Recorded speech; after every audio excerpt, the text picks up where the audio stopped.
നമസ്കാരം. സ്റ്റോക്ക് മാർക്കറ്റിന്റെ വിശേഷങ്ങൾ സംസാരിക്കുന്ന ഈ സീരീസിന്റെ ആദ്യ എപ്പിസോഡിലേക്ക് സ്വാഗതം.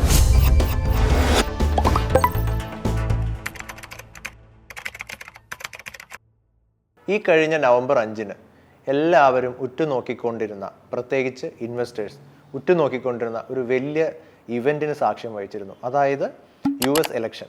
അതിൽ ഡൊണാൾഡ് ട്രംപ് വിജയിക്കുകയും ചെയ്തിരുന്നു. ഞാനിത് ഇവിടെ പറയുന്നത് എന്താണെന്ന് വെച്ചാൽ അത് സ്റ്റോക്ക് മാർക്കറ്റിനെ നല്ല രീതിയിൽ സ്വാധീനിച്ചിരുന്നു. എന്തുകൊണ്ടാണ് സ്റ്റോക്ക് മാർക്കറ്റിൽ ഒരു വലിയ ഇവൻ്റ് ഉണ്ടാകുമ്പോൾ ഉണ്ടാകുന്ന ഈ ചേഞ്ച്, അത് മാർക്കറ്റിൻ്റെ അവസ്ഥ താഴേക്കാവട്ടെ, മാർക്കറ്റിൻ്റെ അവസ്ഥ മുകളിലേക്കാവട്ടെ, എന്തുകൊണ്ടാണ് ഈ ചേഞ്ച് ഉണ്ടാകുന്നത്? അതിനെക്കുറിച്ച് നമ്മൾ പരിശോധിക്കുകയാണെങ്കിൽ, ഇപ്പം നമ്മൾ നേരത്തെ പറഞ്ഞ പോലെ US ഇലക്ഷൻ കഴിഞ്ഞു, ട്രംപ് വിജയിച്ചു, സ്റ്റോക്ക് മാർക്കറ്റ് താഴേക്ക് പോയി.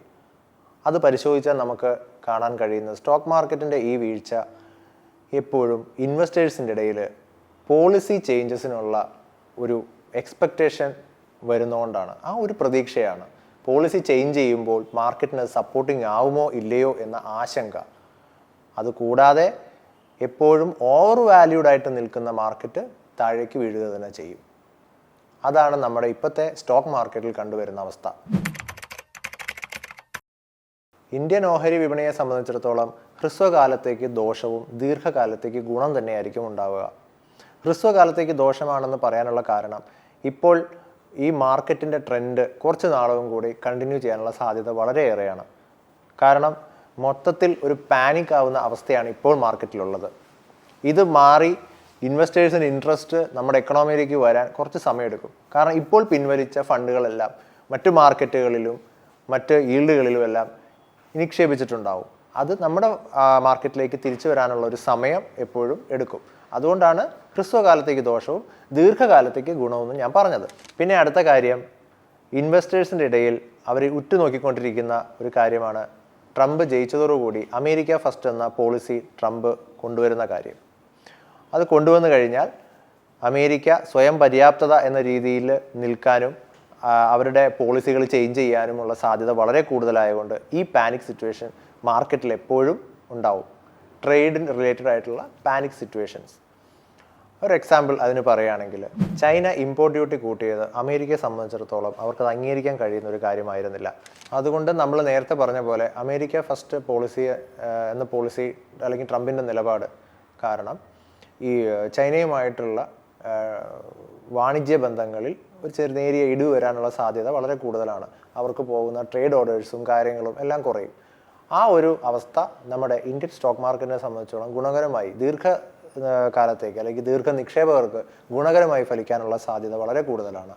അതിൽ തന്നെ ഏറ്റവും ഗുണകരമായിട്ട് വരാൻ പോകുന്നത് IT സെക്ടേഴ്സിനായിരിക്കും. കാരണം ഔട്ട്സോഴ്സ്ഡ് സർവീസസിനെ സംബന്ധിച്ചിടത്തോളം ഇന്ത്യ ഒരു സെക്കൻഡറി ഹബ്ബായിട്ട് നിൽക്കാനുള്ള സാധ്യത വളരെ കൂടുതലാണ്. അപ്പോൾ കുറേ ഓർഡേഴ്സും കാര്യങ്ങളെല്ലാം അമേരിക്കയിൽ നിന്നുള്ള വാണിജ്യ ബന്ധങ്ങൾ അല്ലെങ്കിൽ ബിസിനസ് പരമായ കാര്യങ്ങളും അതിൻ്റെ ഓർഡേഴ്സും എല്ലാം IT സെക്ടേഴ്സിലേക്ക് അനേകം വരാനുള്ള സാധ്യത കൂടുതലാണ്. IT സെക്ടർ കൂടാതെ വളരെയധികം പ്രതീക്ഷയുള്ള ഇൻഡസ്ട്രീസാണ് pharma, financial sector, metals and infrastructure. എന്തുകൊണ്ടാണ് ഫാർമ സെക്ടർ എന്ന് ചോദിച്ചാൽ, എന്ത് പോളിസി വന്നാലും ചേഞ്ച് ആയാലും എപ്പോഴും ഫാർമ ഇൻഡസ്ട്രിക്ക് ഉണ്ടാകുന്ന സപ്ലൈ ആൻഡ് ഡിമാൻഡ് എപ്പോഴും ഉണ്ടാവും എന്നുള്ള പ്രതീക്ഷ തന്നെയാണ് ഫാർമ ഇൻഡസ്ട്രിക്ക് ഒരു എക്സ്പെക്റ്റേഷൻ കൊടുക്കുന്നത് എന്നുള്ളതാണ് കാര്യം.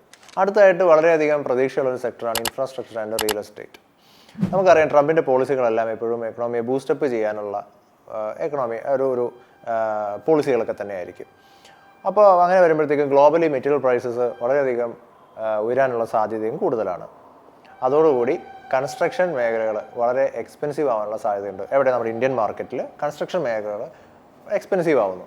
അങ്ങനെ വയ്ക്കുമ്പം അങ്ങനെയുള്ള സാഹചര്യത്തിൽ ഡോളർ സ്ട്രെങ്തൻ ചെയ്യും. ഡോളർ സ്ട്രെങ്തൻ ചെയ്യാനുള്ള പോളിസികളൊക്കെ തന്നെയായിരിക്കും മുന്നോട്ട് പോകുന്നത്. കാരണം എന്തായാലും അങ്ങനെയായിരിക്കും.